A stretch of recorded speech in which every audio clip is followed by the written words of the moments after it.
बिस्मिल्लाहिर्रहमानिर्रहीम। अस्सलाम वालेकुम।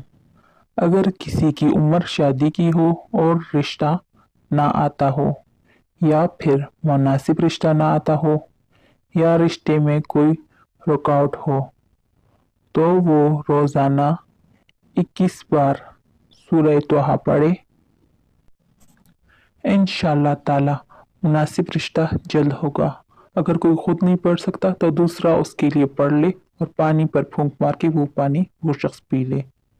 अगर कोई ये चाहता हो कि लड़की का रिश्ता किसी नेक मर्द से हो जाए, तो सूरह तोहा को बावजू किसी रेशमी कपड़े पर लिख कर इस पर मोम चढ़ा दे। वो कपड़ा लड़की अपने गले में डाले, इंशाअल्लाह नेक मर्द से शादी होगी और औलाद भी नेक होगी। शुक्रिया।